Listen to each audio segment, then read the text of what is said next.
घरात छोटासा कार्यक्रम आहे. 15 ते 20 लोकांसाठी पावभाजी करायची आहे. तर ही रेसिपी तुमच्याचसाठी आहे. अगदी वेगळी मेथड वापरून केलेली पावभाजीची रेसिपी आहे आणि सगळ्या भाज्यांचं प्रमाणासहित दिलेलं आहे. तर रेसिपी स्किप न करता बघा. आवडल्यास लाईक, शेअर, सबस्क्राईब करा. नमस्कार, मी स्वप्ना वायकर. वायकर्स किचनमध्ये तुमच्या सगळ्यांचं मनापासून स्वागत करते. तर बघा भाज्या दाखवते. अर्धा किलो फ्लॉवर घेतलेला आहे आणि अर्धा किलो मटारच्या शेंगा घेतल्या होत्या. त्या सोलून जेवढे पण मटारचे दाणे निघले ते सगळे वापरलेले आहेत.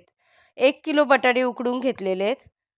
बटाटे सुरुवातीला उकडून घ्यायचे आणि तोपर्यंत आपल्याला भाज्यांची तयारी करायची. तर बघा कांदा 1 किलो आहे. अर्धा किलो कांदा फोडणीसाठी ठेवला आहे. अर्धा किलो कांदा नंतर पावभाजीमध्ये खाण्यासाठी ठेवलेला आहे. चॉपरने मी सगळा तो बारीक करून घेतलेला आहे. टोमॅटो जे आहे ते 8 टोमॅटो आहेत. अर्धा किलो टोमॅटो आहेत. मीडियम साईजचे 8 टोमॅटो घ्यायचे. सिमला मिरची 4 सिमला मिरच्या घेतल्यात मोठ्या, पाव किलो बसतील एवढ्या. तर त्या सिमला मिरच्या अगदी पेस्ट करून घेतली. अद्रक लसूण घेतलं आहे. 3 इंच आलं, 30-35 पाकळ्या लसूण, असं अद्रक लसूण घेतले आणि कोथिंबीर घेतली. तर आता आपले बटाटे उकडून झालेले आहेत. फ्लॉवर वाटाणा जो आहे तो कुकरमध्ये पाणी टाकून उकडायला टाकला होता. तर बघा फ्लॉवर वाटाणाही उकडून झाला आहे. 1 ते दीड तासामध्ये होईल. अगदी स्टेप बाय स्टेप तुम्ही केली तर सुरुवातीला बटाटे उकडायला टाकायचे. तोपर्यंत सगळ्या भाज्यांची तयारी करायची. नंतर फ्लॉवर वाटाणा उकडून घ्यायचा. स्मॅशरने स्मॅश करून घ्यायचा आणि दुसरीकडे तुम्ही भाजीला फोडणी देऊ शकता. अगदी कुणाच्याही मदतीशिवाय आपण ही भाजी परफेक्ट अशी करू शकतो. ह्या पद्धतीने केली तर तुम्ही हमखास ही भाजी परफेक्ट अशी करू शकाल. तर बघा व्यवस्थित आपल्याला त्यातलं मी जे पाणी होतं शिजलेलं ते साईडला काढून घेतलं. दुसऱ्या भांड्यामध्ये आपल्याला ते परत पाणी वापरायचं आहे. परंतु पाणी असताना भाज्या व्यवस्थित अशा स्मॅश होणार नाही आणि एकसंध अशी भाजी मग होत नाही. भाजी जितकी व्यवस्थित आपली एकजीव होईल तितकी ती एकसंध अशी होते. पाणी बाजूला भाजी बाजूला असा प्रकार होत नाही. त्यामुळे पाणी बाजूला काढून घेतलं आणि अशा पद्धतीने फ्लॉवर आणि मटार मी स्मॅश करून घेतला आणि बटाटे आता एक एक करून स्मॅश करून घेतले. 1 किलो बटाटे वजनी प्रमाणात आणि अंदाजे घ्यायचे तर आपण 10 बटाटे असे मीडियम साईजचे घेऊ शकतो. तर पाहू शकता व्यवस्थित असं बारीक केले. अगदी थोडीशी अधीमध्ये आपल्याला थोडीशी भाजी दिसते. ती थोडीशी भाजी व्यवस्थित अशी वाटते बघायला म्हणून तेवढीशी ठेवून द्यायची. तर आता 2 मोठ्या पळ्या तेल टाकलेलं आहे. ज्या पळीने मी भाजी दाखवली तुम्हाला त्याच मोठ्या पळ्या तेल टाकलं आहे. कारण भाजी क्वांटिटीमध्ये तेलाचा वापरही तितकाच होणार आहे आणि एक बटरची क्यूब असते मोठी ती पूर्ण टाकून दिलेली आहे. कारण बटर फोडणीमध्ये टाकल्यानंतर जी टेस्ट येते त्याला ना, ती टेस्ट आपली रेग्युलर भाजी आपण करतो त्याच्यामध्ये तुम्हाला मिळणार नाही. तर बघा सिमला मिरची पाव किलो घेतली होती. साधारण 4 ते 5 येतात मोठ्या साईजच्या. तेवढ्या पूर्ण टाकायच्या त्याला आणि बारीक अशी पेस्ट करून घेतलेली आहे. नसेल तुम्हाला पेस्ट करायची तर तुम्ही बारीक अशी चिरूनही घेऊ शकता. पण पेस्ट केल्यानंतर चवीमध्ये खूप सारा फरक पडतो. एकदा ही रेसिपी तुम्ही अवश्य ट्राय करू शकता. तर सगळ्या भाज्या परतायला साधारण 10-10, 15-15 मिनिट द्यायचेत आणि व्यवस्थित तेल सुटेपर्यंत परतून घ्यायचे. तर आता सिमला मिरची साधारण 10 ते 12 मध्ये व्यवस्थित असं तेल सोडलं आणि आपली परतून झालेली आहे. आलं लसूण घ्यायचे. 3 इंच साधारण आलं घेतलं आणि 30-35 पाकळ्या लसूण. तर 3 चमचे अंदाजे तुम्ही आलं लसूण पेस्ट तुम्ही विकतची टाकत असाल तरी 3 चमचे भरून इतकी पेस्ट आपल्याला वापरायची आहे. सिमला मिरची परतली गेली आहे. आलं लसूण परतून घ्यायचं आहे. आता त्याच्यामध्येच आपल्याला कांदा टाकायचा आहे. आता पावभाजीमध्ये कांदा जो असतो तो आपण सुरुवातीलाच टाकतो आणि अगदी लालसर असा करतो. तर तितका लालसर करायचा नसतो कारण भाज्यांमध्ये हा शिजवून घेतला पाहिजे. आपल्याला तांबूस कलर वगैरे पावभाजीमध्ये कांद्याचा करायचा नाही. कोणत्याही पावभाजीच्या स्टॉलवर गेलो आपण तरी तुमच्या लक्षात येत असेल कांदा आणि टोमॅटो ते भाज्यांमध्ये व्यवस्थित असा शिजवून घेतात. आपल्यासारखा घरी जसं आपण करतो पोह्यांमध्ये तळून घेतो त्या पद्धतीने कांदा टोमॅटो परतून घेत नाही. तर अशा पद्धतीने कांदा आणि टोमॅटो ही साधारण मी 10-10, 15-15 मिनिट प्रत्येक याला दिलेले आहेत. व्यवस्थित असं झाकण ठेवून तेल सुटेपर्यंत अगदी मऊ होईपर्यंत सगळं शिजवून घेतल्या आणि नंतर स्मॅशरने स्मॅश करून घ्यायचं. आता ह्या स्टेजला आपल्याला पावभाजीचे मसाले सगळे जे आपण टाकतोय ते वापरायचेत.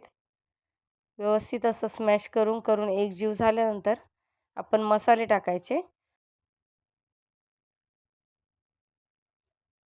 स्मॅशरने स्मॅश करून परत एकदा झाकण ठेवलं आणि व्यवस्थित असं काढून घेतलं. तर आता ही लाल तिखट टाकलं आहे, पण कलरसाठीचा लाल तिखट टाकलेलं आहे.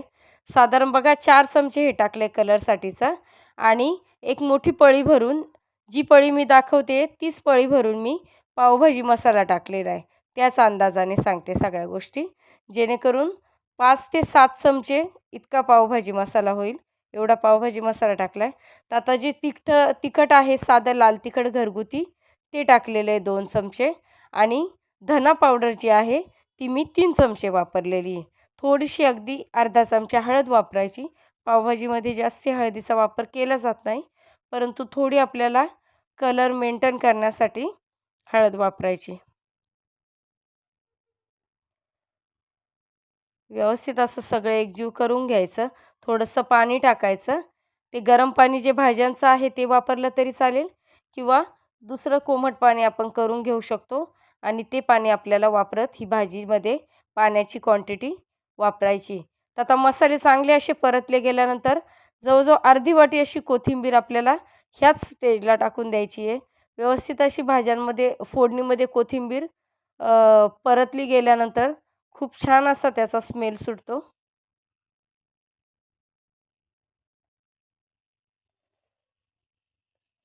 बघू शकता सगळ्या स्टेप करून आपल्याला व्यवस्थित असं हलवत राहायचं आहे. साधारण 5 ते 6 चमचे मीठ टाकलेलं आहे. तुमच्या अंदाजानुसार मिठाचं प्रमाण वापरायचं आहे, कारण क्वांटिटी घेताना प्रत्येकाची वेगवेगळी असती. तर चवीनुसार जे पण मीठ वापरलं आहे ते अंदाजानुसार वापरायचं आहे. तर आता आपण कुकरमध्ये सगळ्या भाज्या ज्या वाटाणा, फ्लॉवर आणि बटाटे जे स्मॅश करून घेतले होते ते टाकून घ्यायचे. सुरुवातीला सगळं घट्ट असतानाच आपल्याला फोडणी जी आहे ती भाज्यांना व्यवस्थित लागली गेली पाहिजे, म्हणून सुरुवातीला एक 5 मिनिट अशाच पद्धतीने हलवून एकजीव करायचे आणि नंतर आपल्याला याच्यामध्ये पाणी मिक्स करायचे. तर आता साधारण 1 ते 1.5 लिटर पाणी अजून याच्यामध्ये मिक्स करायचे आपल्याला. तर जे भाज्यांचं पाणी होतं ते अर्धा लिटर पाणी आहे साधारण आणि दुसरं पाणी 1 लिटर मी नॉर्मल गरम करून घेतलं आणि अशा पद्धतीने हे बघा, बघू शकता किती घट्ट पातळ झाली आहे. कारण बटाटा आहे भाजीमध्ये, तर बटाटा अजून जसजशी भाजी थंड होईल तसतशी ही भाजी घट्ट होणार आहे. मग त्यामुळे सुरुवातीलाच आपल्याला जे पण पाणी वापरायचं आहे ते सुरुवातीलाच वापरायचं आहे. परंतु पाणी वापरताना पाणी एकीकडे भाजी एकीकडे होणार नाही, इतक्याच पद्धतीने पाणी वापरलं गेलं पाहिजे. तर आता बघा ह्या पातेल्यामध्ये बरोबर परफेक्ट अशी ही भाजी माझी बसली गेली होती. अजून एक साधारण अर्धा लिटर पाणी मी बसवू शकले असते, परंतु नाही आणि भाजी घट्टसर अशी पण व्यवस्थित अशी झालेली होती. तर साधारण एक फक्त हे सगळं प्रोसेस झाल्यावर 10 ते 15 मिनटं भाजी ठेवायची आपल्याला. व्यवस्थित अशी उकळी आली की छान असा मस्का जो टाकलेला होता त्याचा पूर्ण असा तवंग बघा आलेला आहे साईडने.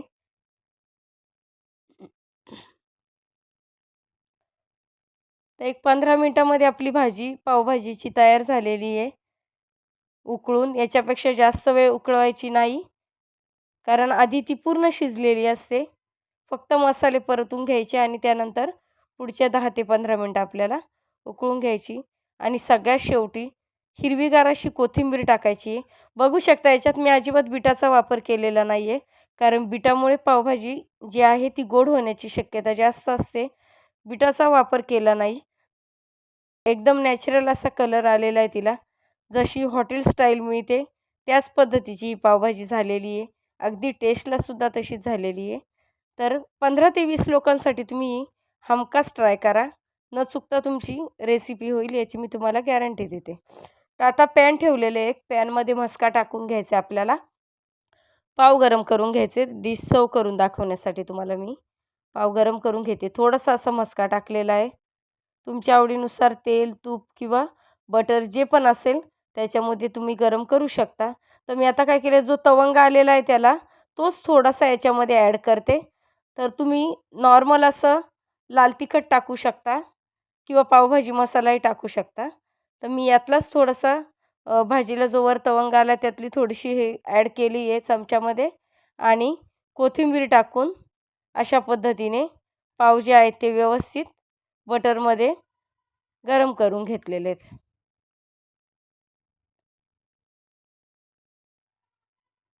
तर बघू शकता व्यवस्थित असा मस्का सगळीकडे पावायला लागलेला आहे.